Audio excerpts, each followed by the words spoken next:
Hello, welcome to our channel. ఈరోజు ఆంధ్రప్రదేశ్లో ఒక తెలంగాణలో స్థిరపడ్డ వ్యాపారికి ప్రభుత్వం ప్రజల సొమ్ముతో ప్రజలు రక్తం చిందించి కష్టపడి సంపాదించిన డబ్బులో నుంచి ట్యాక్సులు కడితే ఆ ట్యాక్స్ డబ్బులతో ఒక ప్రైవేట్ వ్యాపారికి అభియోగాలున్న ఒక వ్యాపారికి సంస్మరణ సభన ఏదో చేసుకుంది. అసలు ఇది ప్రజాధనం దుర్వినియోగం, ప్రజాస్వామ్యం అసలు నవ్వుల పాలవడం, ప్రజాస్వామ్యానికి ఇది ఒక పెద్ద మచ్చ. అసలు ఒక వ్యక్తి ఈ సినిమాలలో సంగీతం కొట్టుకుండే ఆ కీరవాణి అనే వ్యక్తి ఏం మాట్లాడుతాడో ఒకసారి వినండి. ఆయన మీద బురద చల్లాలని ప్రయత్నిస్తే అది నడినెత్తి ఉన్న సూర్యుడి మీద రాయి విసరడం లాంటిది. బతికితే ఒక్కరోజైనా రామోజీరావు గారిలా బతకాలి నేను ఒక సభలో అన్నాను. ఇప్పుడు అనేది ఏంటంటే మరణించినా ఆయనలాగే మరణించాలి. ఎందుకంటే కురుక్షేత్ర సంగ్రామంలో భీష్ముడు తన మరణాన్ని, తన మృత్యువుని ఆపి ఉత్తరాయణం వచ్చే వరకు కూడా దాన్ని నిగ్రహించి ఆపారు. ఆయన అదేవిధంగా తను ఎంతో ప్రేమించే ఆంధ్రప్రదేశ్ కబంధ హస్తాల్లోంచి బయటపడడం ఆయన కళ్ళారా చూసి అప్పుడు నిష్క్రమించారు.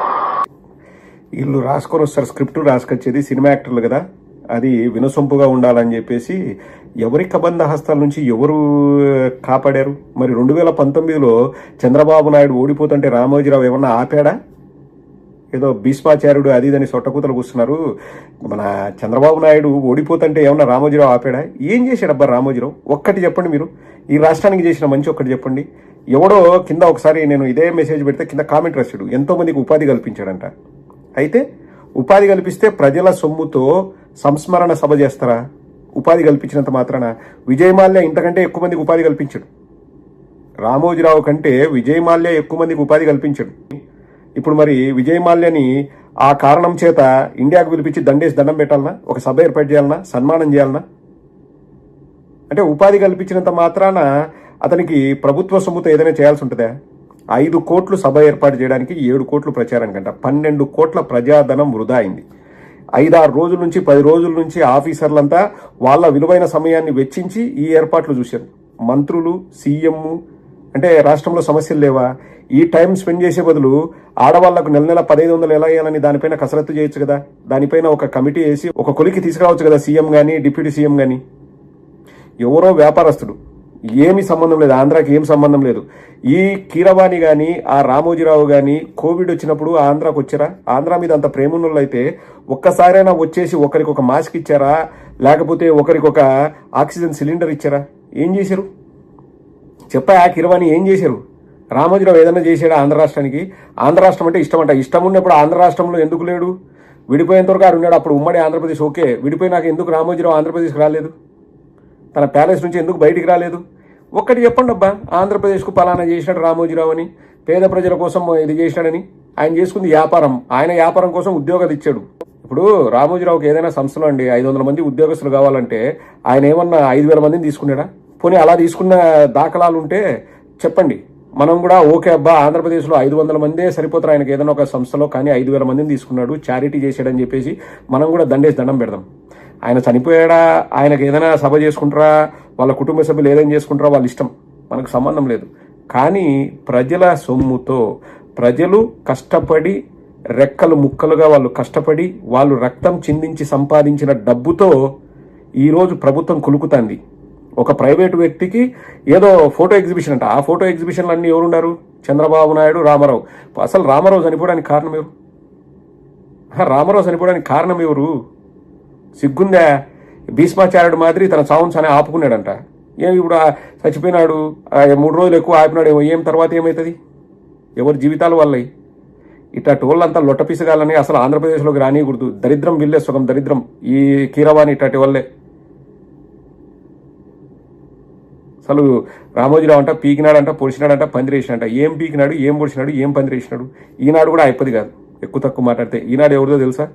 ఈనాడు కూడా అయిపోది కాదు, ఎవరి దగ్గర నుంచో లాక్కున్నాడు. ఏం చేశాడబ్బా? మొత్తం రాష్ట్రాన్ని భ్రష్టు పట్టించినారు. 2-3 వ్యక్తుల్లో ప్రధాన వ్యక్తి ఈ రామోజీరావు.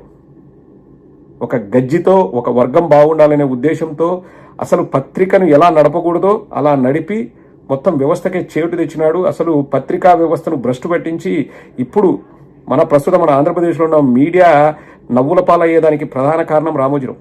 ఏం చేసినాడు? సంస్మరణ సభ అంట. ఎటనే చేసుకోండి, ఒక ప్రైవేట్ సభ పెట్టుకోండి, కానీ ప్రజల సొమ్ముతో ఎందుకు పెట్టాలి? ఏం చేసినాడు ప్రజలకి? అసలు ముగించే ముందు ఇంకో విషయం చెప్తానండి. 2017లో దాసరి నారాయణరావు గారు చనిపోయినారు. దాసరి నారాయణరావు గారు అసలు కేంద్ర మంత్రిగా ఉన్నారు. అంటే ప్రజల కోసం వాళ్ళ సమయాన్ని వెచ్చించి వారు మంత్రిగా పనిచేసి ప్రజలకు మంచి చేశారు దాసరి నారాయణరావు గారు. ఆయన గిన్నీస్ బుక్ ఆఫ్ వరల్డ్ రికార్డులో ఎక్కారు. ఒక ఉదయం పత్రిక, ఇప్పుడు చంద్రబాబు నాయుడు అంటున్నాడు కదా, పత్రికా రంగంలో ఆయన చేసిన విశేష సేవలకు, అలాగే సినిమా రంగంలో చేసిన సేవలకు గుర్తింపుగా సంస్మరణ సభ అన్నాడు కదా.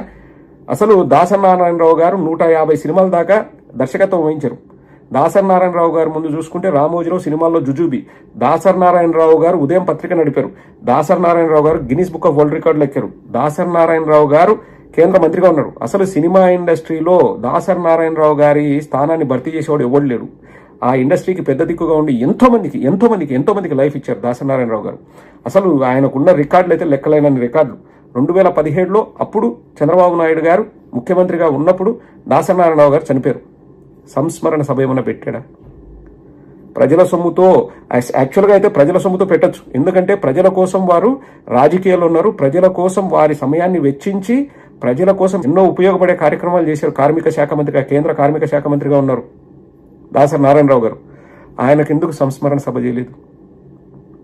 సిగ్గు, శరం, మానం, మర్యాద ఉంటే ఆ బిల్లులన్నీ, ఆ ఈవెంట్కైనా బిల్లులన్నీ చంద్రబాబు నాయుడు కట్టాలా? లేకపోతే వాళ్ళు మనుషుల కింద లెక్కేగా? అసలు దీన్ని నేను తీవ్రంగా ఖండిస్తున్నాను. మన వైఎస్ఆర్ కాంగ్రెస్ పార్టీ దీన్ని పెద్దగా తీసుకెళ్లి ప్రజల్లోకి తీసుకెళ్లాల్సిన అవసరం ఉంది.